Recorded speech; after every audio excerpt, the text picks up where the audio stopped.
Welcome back to Piratecast once again. It is Friday, and we're back with you after a very busy week. It's been obviously Speedway. Well, we've had Wednesday off, but Speedway on a Sunday, which is put everyone's kind of timing off, I think. How was it, Ben? I couldn't make it down there, unfortunately, for Rich's testimonial. But how was Sunday? I believe it was a good meeting. What I got to see of it, I was there in a sort of assistance capacity, and we ended up helping Richard's other half, Chantel, quite a lot during the meeting because something needed to be signed that we weren't aware of at the time. Bless her. So yeah, lots of stuff. I was in charge of the race bib distribution, signing, collection, and handing them out to sponsors and stuff. But yeah, it was cracking. There was a cracking set of riders there. They all went for it. Bomber was a man unstoppable, quite frankly. So yeah, it was a really good lineup. It's an absolute shame about the Polish playoffs and Dougie being needed and Masters being needed as well, and Anders Rowe. But two very competitive lineups, and actually the meeting was a lot more one-sided than anybody I think foresaw. Scott Nichols, I think, scored 4 in the end. Yeah, which was weird. But yeah, there was some cracking races. Ashton Bowen was really good. He was really on it. He started slow, but I think he beat Lawson in one race. wow. And Rich was going for it as well, even though it was his meeting. Although the Dash for Cash one that he put on, he said, "I'm not going out in that." So yeah, it was fantastic. It was really well organised. Rich's other half had done a fantastic job. With all the sort of sponsors and stuff, the VIPs doing the pit tours, the team manager ones, they were well looked after by Midlow and Stuart Dixon. He did a fantastic job with his person. He took him out on the team walk. There was a lady, I think her name was Abby, and he just said to the riders, "Right, this is my assistant today. Her name's Abby. She's calling the shots. She tells you if we're doing a sub or anything like that." I don't think any subs actually happened at all, but it was all like the 2-minute warning, and they got to do the track walk with the riders, which is something I'm a bit envious of because we've never got to do that and hear Right. the track walk discussions. I think that may be one we need to try and do later date. But yeah, it was a fantastic meeting for Richard. I think, bless him, I think he was just completely shell shocked even at the end. I don't think it had sunk in quite what he'd achieved and what had happened. But they did this mental thing with kids doing a race to the first bend foot race, and the kid who was leading from the get-go fell and injured himself, and I think he ended up having to go to hospital for a couple of stitches in his knee. But yeah, it was just stuff to get the crowd entertained. Richard definitely wanted the fans to be sort of rewarded, and yeah, great day. More Sunday Speedway, please. I quite enjoyed it. Yeah, brilliant stuff. And of course, cherry on the top of the cake at the end of the night was Rich announcing he will be back for the Pirates in 2025, whatever the team looks like or where we are, what we're doing, all the rest of it. He is going to be a Pirate in 2025. So, and again, quite a bold move, I think, from Danny. Obviously, nice to announce it is his testimonial, but without knowing what a points limit is or where we're going to be, what the league's going to look like, and all that kind of stuff. Quite a big announcement to make. Ben's disappeared. But this is the sort of stuff you like in Piratecast. Ben's now sideways. There he is. He's back now. There we go. That's a bit I've of excitement. muted everything, but the Ring doorbell went. It was brilliant. So it come up on your phone. Well, interestingly, and then I went to get rid of it, and it went onto it. Sorry, we've just had which episode of Piratecast was the most fun to record and what made it stand out, and this could be it, or the weirdest or most unexpected thing. This doesn't even compare to a couple of weeks ago, mate. No way, you're not pinning that one on me. So yeah, great turnout for Rich's testimonial, and looking forward to having him back in 2025. That could have been very awkward at the end of the meeting. If Richard decided to go elsewhere, he's like, "No, cheers." But all under wraps. Had no idea about that. I literally found out about that as I was walking around the pits trying to collect race bibs off the riders. I was walking around to the opposition pits and heard the announcement out. So I was like, "Right, Piratecast." Yeah, Richard first name on the team sheet. So yeah, it was a good surprise. Nice ending. Excellent stuff.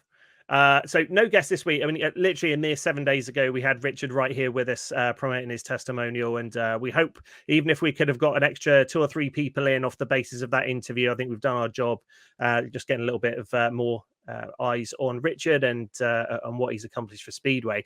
This week, however, we have opened the floodgates to do our first ever Ask Piratecast. We invited you on social media. His idea. Other way. Not mine. I'm here. That's why I am pointing. What? No, you're not. I'm pointing that way. Okay, I'll go that way then. That way. That's it. That's really weird. Okay. I mean, I'll have to show you what I'm seeing. Yeah, no worries. Yeah.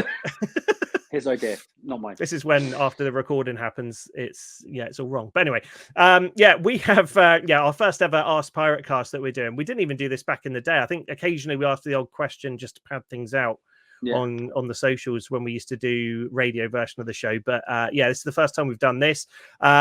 Also, must remember to thank everyone. We've got some amazing numbers on our last couple of shows. The subscribers, we've actually gone over 1,000 subscribers now on Piratecast, which is pretty awesome. And keep it coming. Anything that you can do to help the channel, it's all free. We're never going to ask for any money for Piratecast. We just do this out of our love for Speedway. So if you can click like on this video, if you can subscribe, if you can click the notification bell to get notified when any new videos come out. And if you're listening to this on our podcast feed, which you can find the links to both Spotify and Apple Podcasts over at thepiratecast.com. Subscribe to those as well. Again, we know people can't always sit and watch a video for a massive amount of time. So if you want to have it on your phone or in your car or whatever way you want to do it, we have got the audio versions of all of our shows since the comeback. And we're going to be keeping doing that every single week. So that's pretty cool as well. Right. Should we get into these questions? Yes, let's. There are some good ones. There's some ones I'm not looking forward to answering, but there we go. So first one, and we're going to give both of our viewpoints on the questions I think that we get asked. So the first one is from Tina Reynolds. She says, "What's the most intense race you've ever witnessed in Speedway, and what made it so unforgettable?" Now I'm going to go back to you on this one first, Ben. So this was tricky. Obviously, we have seen the questions, albeit briefly, because we left them open until the absolute latest we could, just to make sure everyone had a chance. I'm torn. Okay, so one's an individual, and one is actually a Pirates race. So the individual has to be the 2005 Tony Ricardson Wall of Death ride at Cardiff. Yeah, you can't get. I don't believe you can get more intense than that. That was mental. It was the scariest ride I've ever seen. I still don't know how he did it to this day without actually getting sort of sucked into, where the footrest catches the air fence and the rider just ends up getting sucked in and going over. He literally rode his back wheel around the air fence at Cardiff and won the race. Just incredible. It had everything. Thrill spills. Tony Ricardson not gating is a rarity in itself. And, we were massive Ricardson supporters anyway. It was just a huge race. And then the Pirates race for me, I think the most intense Pirates race, I'm changing my mind right now, and I hope I'm not crossing over with you. I did have the Kings Lynn, Darcy and Chris 5-1 on the last lap, but what I'm actually going for is Christoph Zagilski turning a 5-1 from Coventry against Billy Gennaro. I think it was Billy Gennaro and Sean Tacey. Wow. 5-1 all the way round. Christoph Zagilski kept winding it round and round and round, outside turn every single lap. Last bend, went round one, and then it sort of in between them, just on the finish line, turned a 5-1 into a 3-all. Absolutely stunning race. One of the best races I've ever seen at Wimborne Road. That's awesome. That's really cool. I mean, again, I think, couldn't argue against either of those. I mean, anything with Chris and Darcy obviously is right up there. I think that the most amazing race, and it's weird because we haven't discussed our answers for these yet, but and I think I mentioned this to you a couple of weeks ago, I think while we were down at the track, and it was Andreas Johnson at Poole doing a very similar thing to what you said, Tony Ricard. And I think this was in the days before air fences, and it was round the pit bend, and his back wheels it was like Wall of Death going along the boards round that second bend and overtaking. Was that just before the track got modified? I believe, yeah. I think the track. I think it was just before, didn't it? It got widened. Yeah. It was. it was mad. And again, I think weren't we over the other side, like sort of near the pits? Or I seem to remember watching it near the pits. And I think it might have been on TV as well, so we were able to go back and look at it. But literally, yeah, both wheels on the boards going round someone like wall of death. As a guest. Mad. Yeah, exactly. As a guest, absolutely insane. Absolutely insane. So I'll go with that. And I think the other one is for me, and it's not just one race, but it's how they used to do it. And we've seen the Turbo Twins, we've seen the Cooks, being good team riders down at Poole. Back to the early days of us going to Speedway, Craig Boyce and Tony Langdon. You used to have, they used to do this like crossover thing where if they were in gates 1 and 3, they'd gate, and the person who was in gate 1 sort of kept going straight and then got to the moved to the outside, like almost before, well, as they were going into turn 1, and the person on gate 3 turned left and ended up on the inside. And sometimes it worked, sometimes it didn't, but a lot of the time it really confused the opposition riders, and they ended up getting a 5-1 out of it. And I don't think I've really seen that replicated since. It was, no. Can be absolute carnage if it's done wrong, but that was always fun to watch. Kind of saw it the other week when Ben Cook went on the inside round the inside turn, working to match, and just absolutely stormed out. So, look, it's done that. Oh, you've done that thing again. I've done that. Does it work with me? It doesn't. No, it's because I'm on my iPhone camera. It's definitely an iPhone thing. Sorry, Weird. Pretty fireworks. Obviously when Ben Cook absolutely slammed, dive bomb around the inside up Harry Avenue, but actually drifted so wide because of how fast he was going. Yeah. I think Rob Dyer wasn't best pleased with that, based on his commentary, but it was what it was. I think that was against Batch, so I don't mind. You've got to take some chances when you're against Batch. Absolutely. Let's move on to the second one. So it's Martin Pizzas. For any cheese and tomato, any topping really you like, just give Martin Pizzas. He's your man. It's our good friend Martin Peters. Is it time that once a team has been selected, they're not allowed to swap and change unless a rider is injured? It costs a rider thousands to be ready for a season, only to be dropped at the first sign of a dip in form. That's an interesting one, and again, I've had a bit of a think about this one, and I'll sort of dive in with my thoughts on this, because I'm stuck on this one. I'm going to say something, but I mean, I feel it's kind of torn, aren't you? Because you've got it's a great rule, and if everyone sticks to it, that's fine. But you can potentially end up, if 2 or 3 of your top riders are out, you're going to end up with or they're underperforming or something like that. You could end up with some really one-sided matches, which is not what we want. However, on the flip side of that, I know this has been talked about, and maybe on a 7-man team, you look at having a squad of 10 riders, which, as is in most other sports, football being sort of a prime example, you have a larger squad. And I know people are going to say rider availability is not enough riders around, but your riders that ride at 1, 3, and 5 are your heat leaders. You have an extra rider that you can sort of have in reserve somewhere. Your number 2 and number 4 riders, your second strings, you can have an extra rider there, and your third extra rider will be a one that could sort of alternate with the 6s and 7s. So you get to sort of make a squad up out of those people. Again, I know that means it wouldn't necessarily work in Speedway, because you've potentially then got top flight riders that are just going to be sitting there on an evening and not really doing anything, and you've then got to pay extra 3 riders to be employed by the club. So I don't think there's a right answer at the moment for that, but there are options, but I don't think any one of them is the correct answer. It's very tricky. Like you say, the squad system is something that's been mooted. I know Poland have used it previously, and I think they do still have it in some format. I haven't really followed Polish League really ardently for a couple of seasons. For me, I get both sides. It is expensive for a rider to get set up for the season. They try everything they can. They're not doing it on purpose, because if they don't score, they don't earn, for the majority of them, particularly the lower order riders. None of them are on a guarantee. However, on the flip side, I can see it from a promotion point of view, because if you have got riders who aren't performing and it's costing you meetings, you are going to lose gate money, which is vital for the promotion and the team, and potentially you could lose sponsorship. Yeah, true.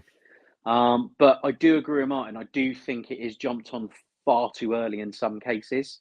I think, I think commitments need to be made, and I think maybe an official. I don't necessarily think the whole season if there's an injury. I think you do need a bit of fluidity, but maybe give it at least sort of 6 home meetings for argument's sake. Yeah, I was going to say at least keep them around, even if you want to drop them after 2 matches. You know, six meetings at home. Away fixtures are a bit different, and I know the fixture list is always a bit of a sort of masterpiece of scheduling to do. But I think 6 home meetings. I would say 4 because they're going to get an average, but I think you need to take that on the chin with 4 and 6 meetings. And I think that's a fair bite of the apple as such to sort of get everything you can done, if that makes sense. Yeah, not an easy one to answer. I mean, again, chuck your thoughts down in the comments on the video and you know, whatever you think there. But again, I think certainly a limit on, you know, a rider has to have met a certain amount of fixtures home and maybe away before you're allowed to drop them, because it is. I mean, I totally agree with what they've done with the playoffs. They've cut off where you can sign new riders. I think that's brilliant. That's absolutely ideal. And the guesting rules as well have changed, so you can't have, you know, a guesting for one side and then the other side in the playoffs. I think that's a really good idea. I think Sheffield fell foul of that this week. With Bomber. So yeah, I agree with that. But yes, I have to say I do agree with Martin. I think in some instances there have been, and I'm not speaking from a Pirates perspective, you know, as a generalization across the board, I think some people are too quick to pull that trigger, and it does fall on them. You know, for example, one example is Zach at Birmingham this season. Yeah. You know, everyone says, well, he was made way to sign, so Lindgren could be signed. Well, actually, no, you could have got rid of Piotr Pawlicki. He was costing you more money in transport and airfares and wasn't picking up his average in the vain hope that he started to find form. Because, you know, if we've got him at reserve, that'll be a winner. Well, bad news. No, it's not. Whereas Zach was consistently scoring points. And then what happens? They re-sign him and Zach's still a consistent rider for them and he's increasing their average. He's increasing his average and was involved in a heat to win them a meeting. You know, so I think in that instance, you know, common sense has to prevail a little bit. Oh, well, we've got Pawlicki. You know, we need to stick with Pawlicki. He's an excellent rider. Well, no, he's not, because he's shown consistently that he's not liking the track, whatever it is, and he's just not got the equipment under him or whatever the reason is. But we're going to drop a rider. He's increased his average for us to make way for another rider. Yeah. That's the bit I don't get. Yeah, absolutely. I mean, if they had a crystal ball, their season would be a heck of a lot less messy. Very much, But yeah, and again, it is that pressure from a promoter's perspective, and we saw Danny have to chop Max Perry earlier in the year. Was not a very popular decision. Who knows what would have happened to Max? If we'd have kept him up until now, but you know, it was needed at the time if we were going to, you know, keep winning and get ourselves in the position at the top of the league where we need to be. And then, you know, out of the blue, Vinny gets injured. Yeah, again, you can't predict stuff like that. And then we've got guests, you know, you can't predict it. And I think Max, bless him, I think all he is missing is some extra track time and extra fixtures. I think he's a young lad, needs to be kept busy. That like your Tom Brennan, etc. All the youngsters want to be kept busy. So I think we've covered that, don't you? I know I sat on the fence a little bit with it. That's not. I mean, again, I don't think there's a right answer. There are lots of options, but I don't think any of them are 100% correct. I think there are bigger minds than ours that need to get involved with that. Let's move on to something a bit more personal. And Gary Peterson says, if you could interview any rider in history on Piratecast, who would it be and why? That's a good one. Now, interestingly, I'm not going to pick anyone who's ridden for the Pirates. Okay. Potentially it is an option. Yeah. Potentially, you know, we'd have to work very, very hard at some of the names. Tony Ricardson is the one that springs to mind to me. That's what I was going to say. that was mine. However, I would like to interview either a Hans Nielsen, or I don't know how comfortable I would be with this because I don't know quite how we'd get away with it. I don't think we'd be able to do it. I would like to be able to do an interview with Nicky Pedersen. That would be mad, wouldn't it? I mean, the thing is, I don't think it would work with the way we are and our lightheartedness. Yeah, and potentially some of the questions we would get to ask him. So, but I think a Nicky Pedersen interview would be, for me, interesting, like fascinating. I mean, in fairness, I think the Nicky Pedersen that is on the track and the Nicky Pedersen you see in the pits when he's in hyper competitive mode is probably very difficult from the Nicky Pedersen you'd get at home at the weekend. But again, I don't know how that would work. I mean, I think if if I'm diving in, yeah, Tony Rickardson would be one. I'd love to interview Mark Laram. That would be great, and obviously a former Pirate as well. Yeah, and I think Darcy, Darcy when he rode for Poole, and I think he would agree with this himself, he's a very different person than he is now. Yeah. He's grown up a heck of a lot. I mean, he did, his last couple of years at Poole, and when he moved on to Swindon, and then of course his horrendous accident. Mentally, he's a completely different person now, and I think a really in-depth interview with Darcy would be phenomenal. I'd love that. Yeah, I would agree. I think that one's done. So, right, Lee, this is a good one. You can go first on this one. So Steve Koch, our good friend, always one with a good question or an awkward question.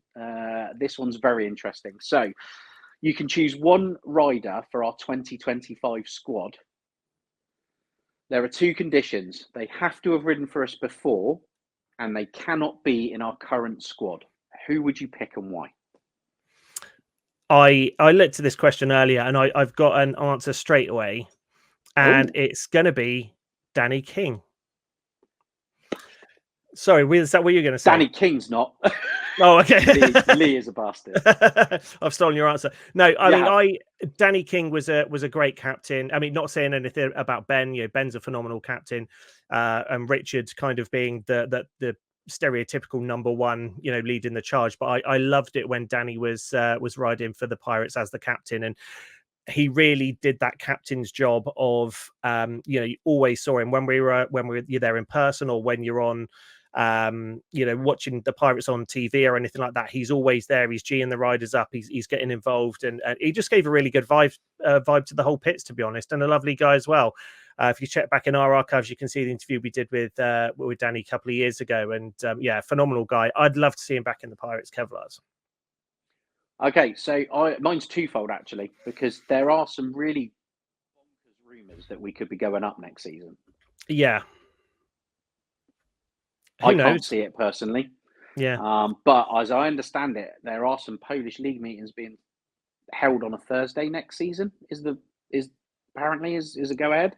Right. So no one's quite sure how that's going to work. So maybe there's going to be a switch in race nights for the Premiership. Don't know. It's a big I don't know. I don't know any inside information. I've only read lots of bonkers theories. So for me, despite how he started his season, if we're going up, it's a rider that's ridden for us before and we're in the top flight, but not in our current squad, it's Magic. 100%. I miss Magic vibes. I know he didn't have the best start to the season for Oxford, but he's starting to come good now. I love Magic. His whole vibe, he was so easygoing. Such a pleasure to talk to when we interviewed him at P&P that year. Just fantastic. That whole press and practice where he wheelied, he went around the whole track on his back wheel, and obviously the burnout celebration when we won the league in the grandstand. That for me, Magic vibes.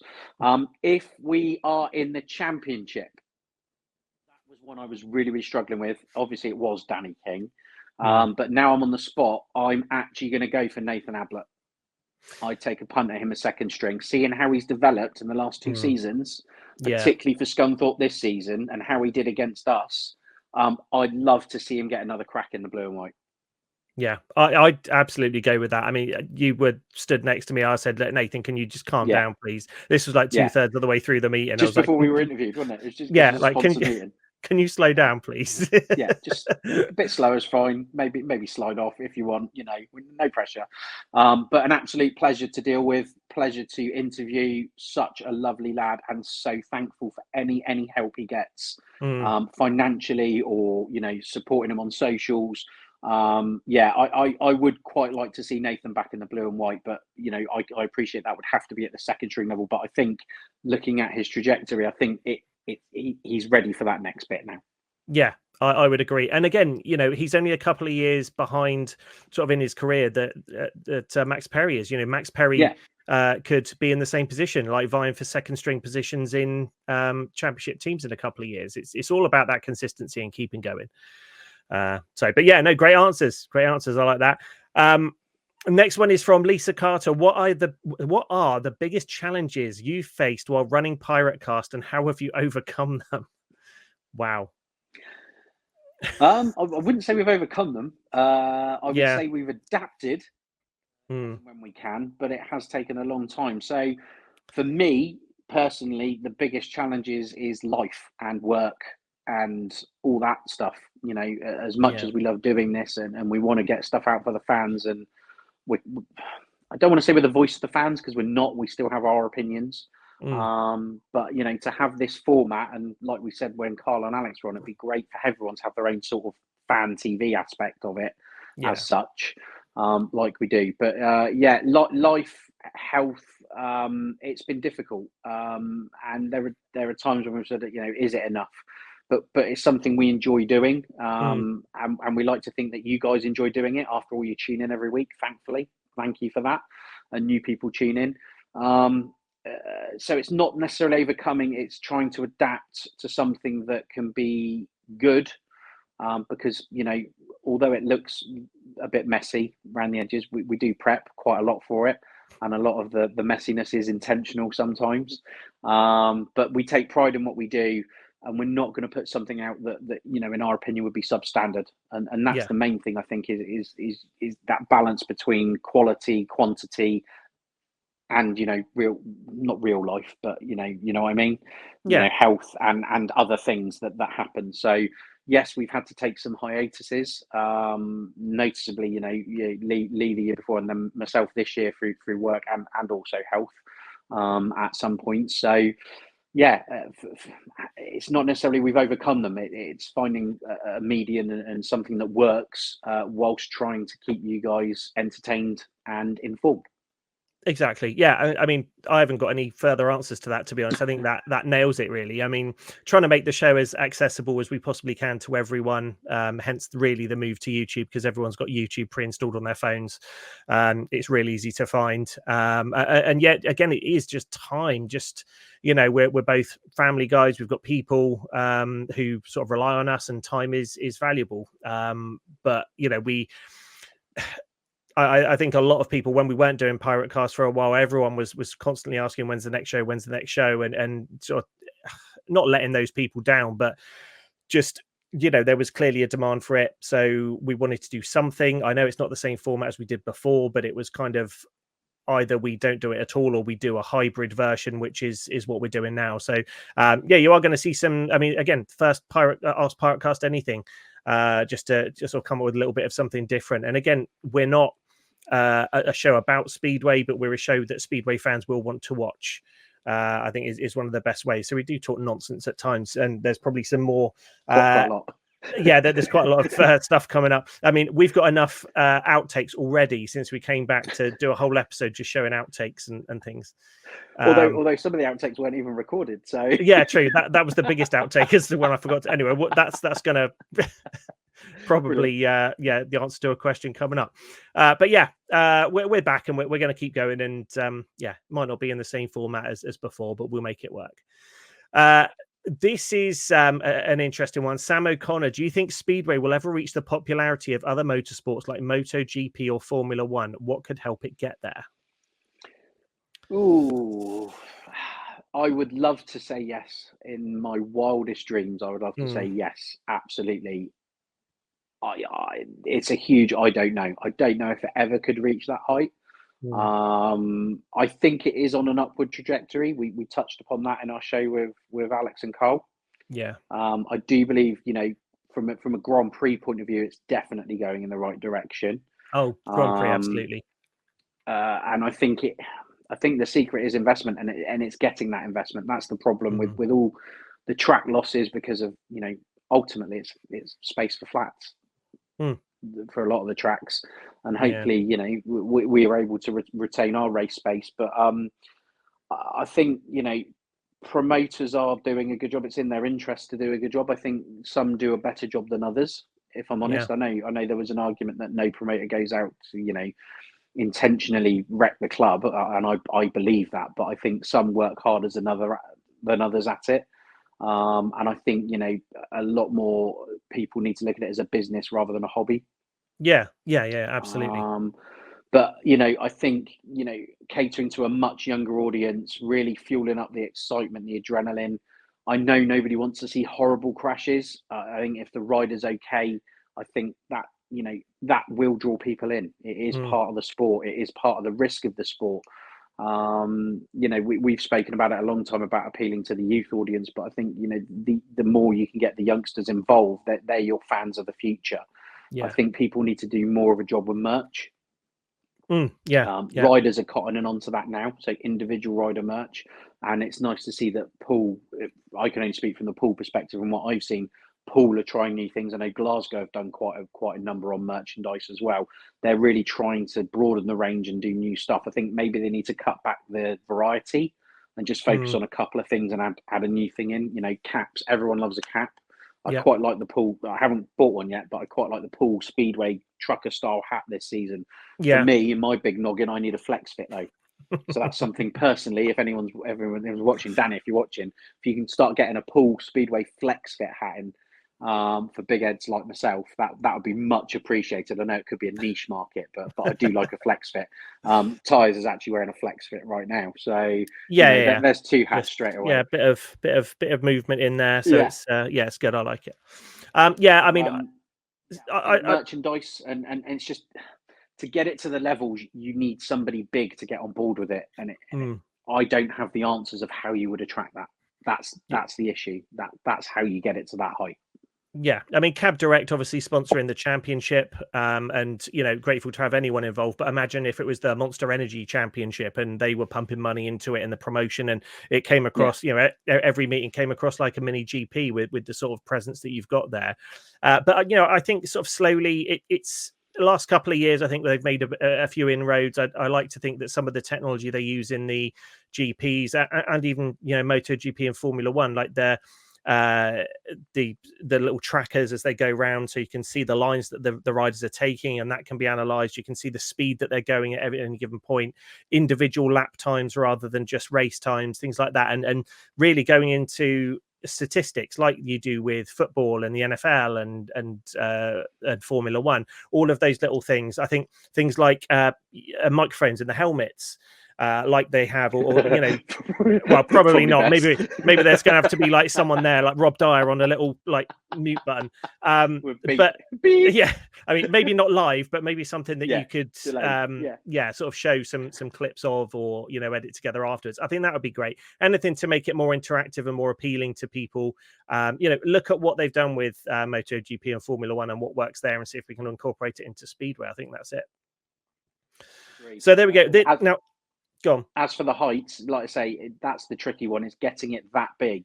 Yeah. That is multi-year down the line. That's a huge jump. But there are positive steps, and I think the more fans react positively rather than negatively, I think helps massively. I do agree with Carl on that. There's no point knocking a sport that you're meant to love. I agree. There are some bonkers decisions and crazy stuff that happens in the sport, but that is the same with any sport. You're right. I think for the most part, more people need to yes, there is some silly things, but look at this stupid stuff. You want to come and see what they do on the track, do it that way, spin it around. Right, let's move on to the next one. Jack Thompson, which episode of Piratecast was the most fun to record, and what made it stand out? Okay, so fun is very different to what I was going to answer this. Now I've reread the question. The one I've enjoyed the most was Christina. That was Christina Turnbull. That was my favourite one. Potentially, I think we could have done 2.5 hour interview with her quite easily. Seeing it from a referee's perspective, getting her viewpoint on things, getting to know her better, because she is a character. She is funny. I still not forgiven her for the decision she made against who was it on the second bend? A few meetings back. I think it was Zach. I think Zach got excluded. And not forgiven her for that. That was bonkers. And it was on the second bend. But that was fascinating for me. Actually hearing, and she was very, very, she didn't really edit herself. That's not the word I'm looking for. I can't think of the word I'm looking for. She was very open with what she was saying. Yeah, that's it. She was very, very open. She talked around her thought process. And although it should be an objective, it can be very subjective. Or the other way around. You don't go in there with with bias as such, and trying to deal with the fans was quite interesting. But I really loved how open she was, how entertaining she was as well. I thought she was great, and she answered every single question we put to her, and would have carried on doing so as well. Yeah, I'm with you. I think the one for me was, and this is going back some, was the show we did and we interviewed Greg Hancock. That was a really great one and fun to record, I think, because I think you spoke to Greg beforehand and said, look, is there any because it was the day he signed, wasn't it? His first match it was his first meeting back. It was back. It was his first meeting as a Pirate. And he was so great to deal with, trying to organise the interview. We were trying to get it done before the meeting in an ideal world, but it couldn't transpire because of his transportation arrangements, etc. And everyone wanted a piece of him. The local media were there. Everyone wanted. But I think even like the pits was almost empty. Everyone was getting in vans and going home, but he stayed because he made a promise to us to do an interview. So that really stood out to me. I love that one. And we were the ones who actually curtailed that one, wasn't it? We were the ones who cut that a bit shorter than we could have done, because actually he had a line of people after us. Which he stayed for and autographed and took photos with. Guy is just what you see. He's the best rider I've ever had to deal with, ever. For the level he's at, I would say, at that time. Multi-world champion, just absolute pleasure to deal with, and would do anything for the sport, I think. Absolutely agreed. Now, I'm not sure if we're going to be able to answer this one, but it would give us an idea of something to do on a show in future. So Paul Wignall said, it would be great to hear from a mechanic's point of view how their life of living Speedway happens, what an average night or week entails. Plus, I'd love to have someone to have a bike and discuss the workings, i.e. oil going through the frame, changing the engine timings, jets, etc. Great to have you back, chaps. All the best. So, yeah, I mean, I know Rob Dyer kind of covered off briefly how a bike works and, some of the basics on a Speedway bike. But yeah, a real meeting or an interview with a mechanic would be unbelievable. And I know they travel almost as much as the riders in some instances, because they don't just necessarily stick to one rider. They're dealing with a championship guy one day, next up they're doing someone in the Premiership. That they're all over the shop. But I think that would be a fascinating show. I think it's one we need to look into without a shadow of a doubt. Might put a few people off, but I think there's a lot of people will wonder what changes, what changes do they make depending on the track conditions. Is it the rider input? How much is from the mechanic? Do they just do as they're told? Or I think you're right. I wish we could answer the question, but it's definitely a point for us to look at and see if we can organise one with a mechanic, I think so. And a similar question that we might not have an answer for, but again, would be good to ask the riders, is from Sue Pollard. And I don't think it's the Sue Pollard from Heidi High. I think it is a different one. I've often wondered how riders manage financially when sidelined due to injury. Do they have insurance? Bet that would be expensive. I know some do have jobs outside of Speedway. Again, it's going to fluctuate massively down to the level of rider. I mean, someone like Nicky Pedersen, if they get injured, that obviously it's income that's going to be impacted. But places like Poland and on the continent, they are going to have, I'd imagine, guaranteed contracts, and they'd be paid whether they're riding or if they're injured, and there'd be arrangements. In this country, I'd imagine very different, but I'm not sure exactly how that works. And it may even vary, there isn't anything in writing. It may just be down to a promoter as to how much they want to support a rider while they're out, or I don't know, is the simple answer. And the other answer is the Ben Fund. I don't know how that works in essence, but it's there for riders who are injured and out of work and don't have an income. So whenever there's a collection at the stadium, please give generously. If you are able to give the money that folds, please do so. We haven't had the total yet, actually, from our collection the other week. I haven't seen that mentioned anywhere. No. I would like to be corrected if I'm wrong and I've missed it. But I know Poole always does do a pretty good collection for the Ben Fund. We like to be the best at stuff anyway. But yeah, we normally do give very, very generously to that. And that's what that is there for. It's to try and assist the injured riders with costs and that sort of thing while they're unable to earn. But like you say, there are riders with jobs. Ben Cook was sparking, wasn't he, when he first started? And I think Zach was decorating. I know Carl decorated in between as well. Things like that. And then as you get on and you progress in your career, like you say, there are guaranteed points, there's guaranteed income, so you're guaranteed a certain level of meeting, and then obviously the points money goes up accordingly, dependent on what level you're at. Yeah. So yeah, it'll be interesting. We'll next time we interview a rider, we'll have a chat about that and see how that works. Emily Brooks, for someone new to Speedway, what's the best way to get started as a fan? Any tips on what to watch for? So that's a good one. I mean, it's in a lot of instances it's difficult to nip down to your local speedway track if you've not been there before, and because there aren't that many local speedway tracks now. Chances are people, I don't know where you're from, Emily, but people might not have a speedway track on the doorstep. I think one of the best ways is to see if you can either, if you've got Eurosport or anything like that, watch some of the coverage that they've got, either of the Premiership or GPs, and if not, spend 12 quid on a BSN meeting, or if you're a Poole fan, obviously you've sent an email in to us, and so you must be aware of Poole. So go on to poole-speedway.com, buy a match, start looking, and listen to the commentators, and listen to the rider interviews, and listen to what they look for, and some of the terminology that they use, and you'll get hooked eventually. What I'd also recommend is start looking at riders, how you like their style. Everyone has their own preference. Pick that rider, support them, and then look at them race for their other teams as well, because there are different levels of speedway. Particularly if they're in the GPs, it gives you something to support. Support your country as well. It does help that GB are doing very, very well at the moment, both individually and we are world champions.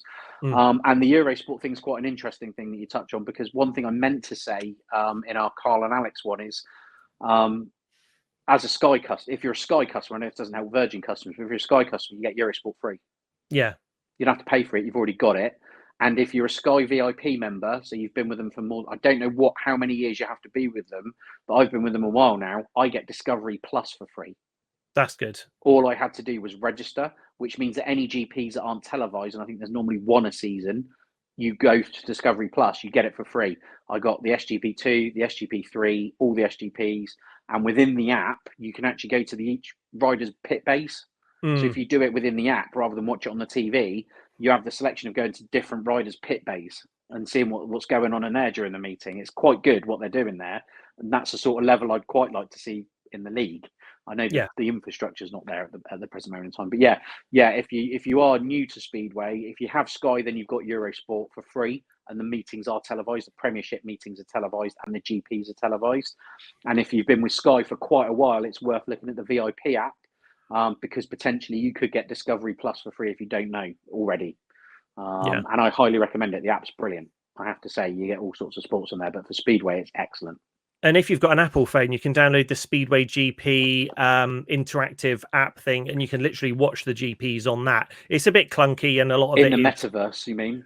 Yeah. You're a little character wandering around looking at trophy cabinets, and then you can look out of a big window and actually watch the GP, which is a bit weird. But if it's the only way you can get Speedway, it's free if you've got an Apple phone. So that's one to go for. I'm guessing that's also available on like MetaQuest and VR headsets, which that would be quite good. I don't know. I haven't looked into that, but I think that's what it's designed for.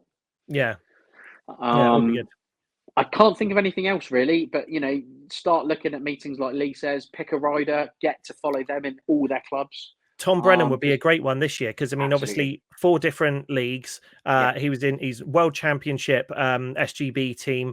He was in the Cardiff GP as well, and he's going to be around for some time. So if you get on the, I hate to use the word bandwagon, but jump on the Tom Brennan bandwagon now, get watching all of his clubs, all of his racing, and you'll be able to follow him through the next 10, 15 years, I would have thought, and see where he comes. It's not going to be the last we see of Tom Brennan on the big stage in the GPs. I'm on the Tom Brennan train, 100%. So that's a good one. That's a good one to choose. Let's get through maybe 2 or 3 more, because we're approaching the hour. Gary Williams says Richard Lawson is a good signing for next year. Who else will we get? That's a really difficult one to answer. Quick answer: don't know what league we're in, because there are some bonkers theories that we're going up. I say bonkers, maybe we are. I don't know. But it all depends what league we're in.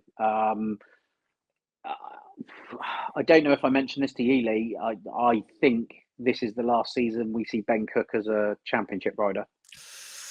I hope not, but if I was Ben, I would kind of get that thinking. Focus on your Premiership stuff, and and Poland, and look for GP qualifiers as well, because that lad is a train.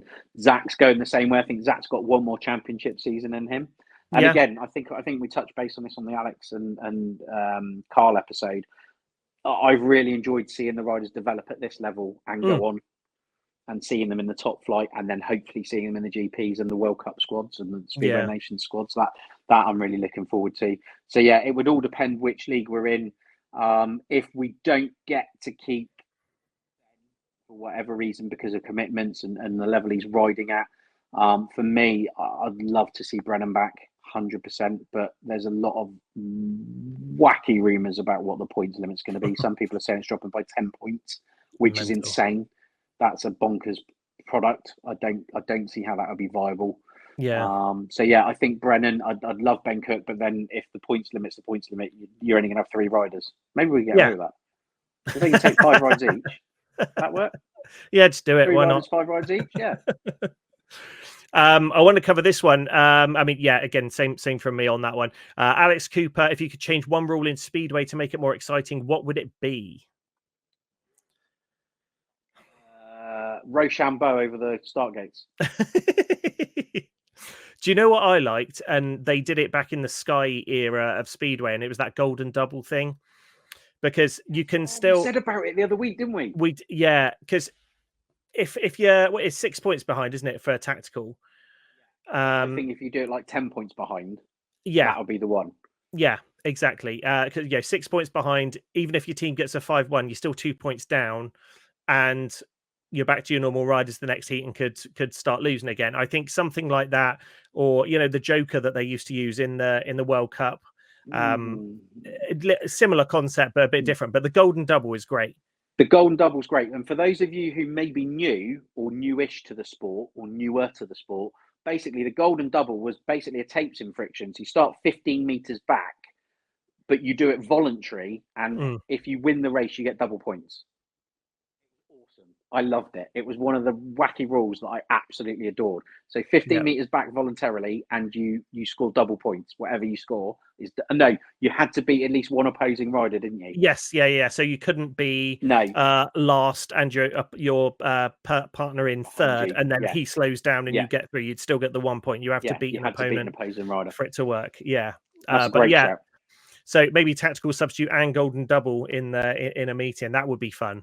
I'd like to see that again. Or just replace the tack sub with a golden double. Yeah. Oh. That is the tack sub. That would be great. There's one question just for you, mate. Next. It is, yeah. Alex Kingdo, fancy a go on the swing, Lee? It's not even a question. Obviously, I want to be on the swing all the time. I'm definitely going to Scunthorpe, and we're doing a live pirate cast from the swing. It's happening. 2025. Watch for it. It's going to be good.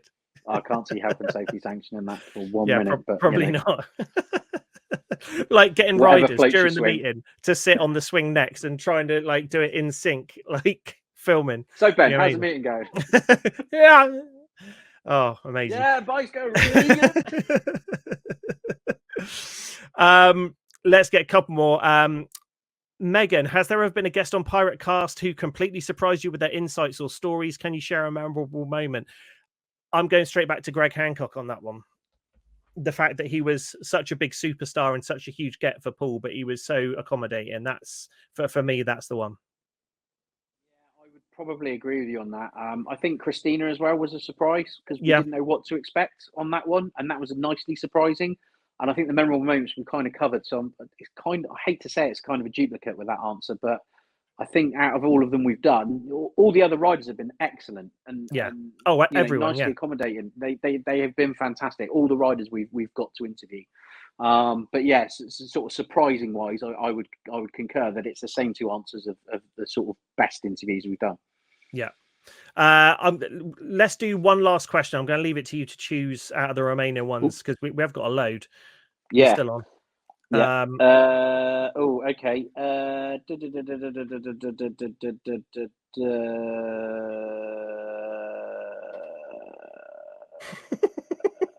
This is a great noise. Podcast listeners, You might have this on the train right now. AMSR, is it? ASMR. Well, the easy one for me. Right. Okay. If you could only eat one type of cuisine for the rest of your life, what would it be and why? Chinese. Yeah, 100% Chinese. Straight away. I mean, I'm literally, as soon as we finish taping this Friday night, I am ordering one. I'm waiting to Saturday. Okay, fair enough. Go for it. Obviously, yeah. We're gonna. Hopefully. Yes, that is tomorrow. So on Saturday, make sure you're tweeting at Dudders78 and wish him happy birthday. I don't need pity. I don't need pity tweets. It's okay. If you want to, please do, but don't feel forced to in any way, shape, or form. I mean, for me, it's Chinese, particularly Szechuan Chinese. You know, salt and chili, salt and garlic stuff, all over that all day long. Crispy aromatic duck. Yeah, it's just the best thing ever. And anybody else who says anything else is just wrong. Pizza's probably a close second. Yeah, pizza, and I like an Indian from time to time, but since chemo, my taste buds are all since chemo, my taste buds are ridiculous. If there is the tiniest bit of spice, like even with satay chicken, I'm like, "Cool, this is spicy, isn't it?" And no. What? So you can't do you can't do shredded chicken anymore then? I mean, I can, but it kills me. I have to pick the chili out. It's bonkers. No, dude. So don't get cancer. It ruins your Chinese eating abilities. Important safety tip. Don't get cancer. Don't do it. Yeah. I mean, forget all these other reasons and the emotional adverts. It's going to ruin your Chinese experience. It will. Yeah. Your Chinese and Indian eating experience will be completely screwed. Yeah. So I'm a chicken korma vanilla guy now. Because I can't do it. I don't think there is vanilla in chicken korma. There should be more. It might calm it down a bit. It's mental. If there is, I think you probably should find a new place to get it from. Chocolate sauce. Yeah, weird. Spray cream. And with that, on that bombshell, stealing it from Top Gear, seeing as they've disappeared now. Grand Tour. There's still one more episode to come, Grand Tour. Oh, is that? When's that? That's soon, isn't it? Mid-September, I think. Yeah. The last one. Sad times. But they're bowing out, so that's sad times. Anyway, thank you, everyone. We've gone an hour, and we've had some great questions. Thank you. We didn't expect so many, and there's some. We actually had some left. That's mad. I didn't think we'd have enough. Maybe we'll save them up for the next one because we'll do another one at some point, which will be awesome. So keep an eye out for that. But Ben, happy birthday for the weekend. Cheers, bud. And we'll see you down at the track next Wednesday. It's going to be awesome. And everyone, thank you for our great numbers. Thank you for interacting with the show. Thank you for Facebook interaction, Twitter, Instagram, all that good stuff. And thank you for watching us and listening to us on YouTube and on the old podcast feed. It is much appreciated. Go on. Just a quick one. On Facebook, please make sure you follow the Piratecast feed. Really, really important so that you see our posts at the earliest opportunity. There's quite a few that aren't following that like the page. So yeah, if you do like the page, you are watching this, if you've clicked this link on Facebook, just give us a follow on Facebook because it does help massively to make sure you get it helps with your feed basically. So you're seeing the stuff you want to see first. Yeah, it's all good. All these apps and platforms and everything, they've all got their little secrets and ways they measure analytics and all that kind of stuff. I'm learning that massively at the moment. But yeah, just follow, like, click everything you can on anything that's to do anything with us. That's the key. Yeah. Not unfollow or no, not that. You know, but all the positive stuff, notifications and likes and follows and everything like that. Yeah, it's all good. Right, we will see you again, same place, same time next Friday with another edition of Piratecast. Thanks for tuning in. See you later.